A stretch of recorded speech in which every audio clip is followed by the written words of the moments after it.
اور نوجوانوں میں آپ سے ایک اور بات بھی عرض کروں،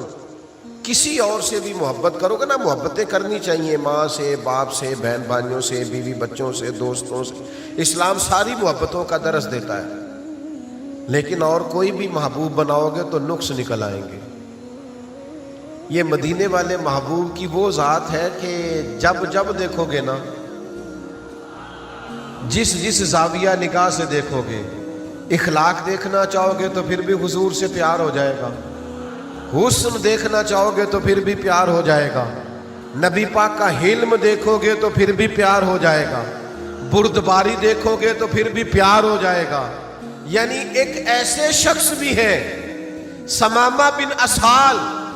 جنہیں گرفتار کر کے لایا گیا، قیدی بنا کے مسجد نبی کے ستون سے باندھا گیا، سخت ترین دشمن تھے، انہوں نے مسجد میں بندھے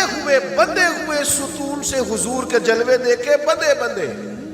تے تیریاں ویکھ کے اداواں میں مرید ہو گئی۔ یعنی ستون سے بندھے ہوئے محبوب کے جلوے دیکھے، 2-3 دن بندھے رہے، اور پھر وہ بات لمبی ہے، میں بس اشارہ کرتا ہوں۔ حضور نے فرمایا انہیں آزاد کر دو،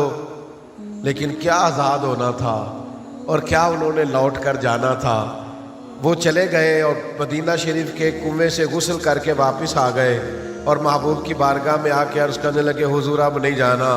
اب تو کوئی جلوہ پیارا لگتا ہے تو آپ کا جلوہ ہے،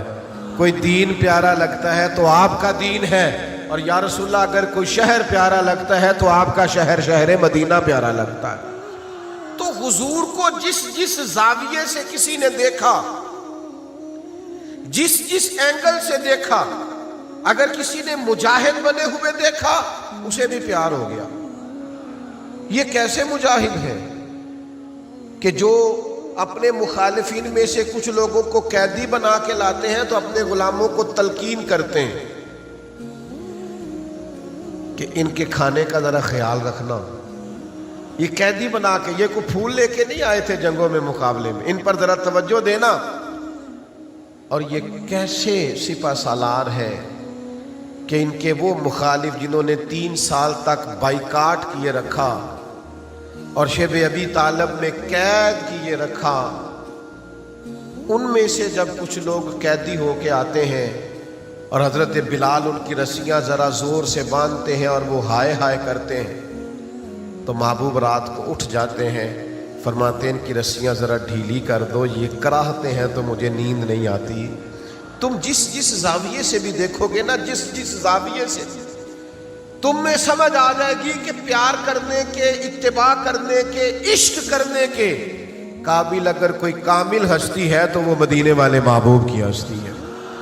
کہیں نقص نظر نہیں آئے گا، کہیں کمزوری نظر نہیں آئے گی، تو بریلی کے امام بول کے کہتے ہیں وہ کمال حسن حضور ہے کہ گمان نقص جہاں نہیں، یہی پھول خار سے دور ہے، یہ وہ شمع ہے کہ دھواں نہیں، اور تیرے آگے ہیں یوں دبے لچے فصحا عرب کے بڑے بڑے، کوئی جان منہ میں زبان نہیں بلکہ جسم میں جان نہیں۔ اور جب یہ ساری باتیں بیان کرتے ہیں تو پھر ہمیں کہتے ہیں جب تم ایسا کرو گے، ایسا بیان کرو گے، اس رنگ کو دیکھو گے تو تمہیں حضور سے پیار ہو جائے گا، اور جب پیار ہوگا تو انداز یہ ہوگا کہ کروں تیرے نام پہ جاں فدا، نہ بس ایک جاں 2 جہاں فدا، میرا 2 جہاں سے بھی نہیں جی بھرا، میں کروں کیا کہ کروڑوں جہاں ہے۔